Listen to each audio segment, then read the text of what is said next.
ગુજરાતનો આવાજ।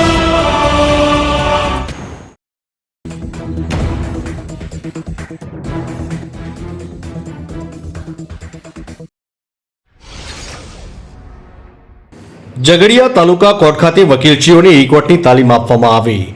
પારદર્શક અને ઝડપી ન્યાય મળે તે માટે પેપરલેસ કોર્ટ બનાવવા સરકારનું આયોજન।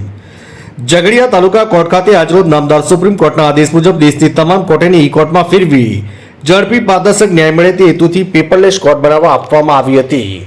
જે સૂચના મુજબ આજરોજ ભરૂચ ડિસ્ટ્રિક્ટ એન્ડ સેશન્સ જજના પરિપત્ર મુજબ આજરોજ તારીખ 2/3/2025 રોજ સવારના 10 વાગ્યાથી 2 વાગ્યા સુધી ભરૂચ જિલ્લાની વિવિધ કોર્ટના વકીલશ્રીઓને ઝૂમ મિટિંગથી કોર્ટ અંગેની ટ્રેનિંગ આપવામાં આવી।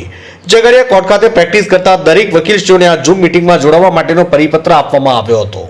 જેના અનુસંધાને આજરોજ ઝઘડિયા કોર્ટ ખાતે બનાવવામાં આવેલ નવા કોર્ટ બિલ્ડિંગમાં ઝઘડિયા કોર્ટના જ્યુડિશિયલ મેજિસ્ટ્રેટ જે.ટી. પટેલ તથા ઝઘડિયા વકીલ મંડળના પ્રમુખ દક્ષેશભાઈ રાંદેરિયા, ઉપપ્રમુખ ભાવિન શાહ, સેક્રેટરી અમિતભાઈ ચૌહાણ તેમજ ઝઘડિયા બારના સિનિયર વકીલ અનિલભાઈ પંડ્યા, દિલીપસિંહ નકુમ, શમસુદ્દીન શેખ, નીતાબેન રાવલ, ગીતાબેન શાહ વગેરે વકીલો તેમજ કોર્ટનો સ્ટાફ ઉપસ્થિત રહ્યો અને ઝૂમ મિટિંગમાં જોડાઈને ઈ કોર્ટ અંગેનું જરૂરી માર્ગદર્શન મેળવ્યું હતું।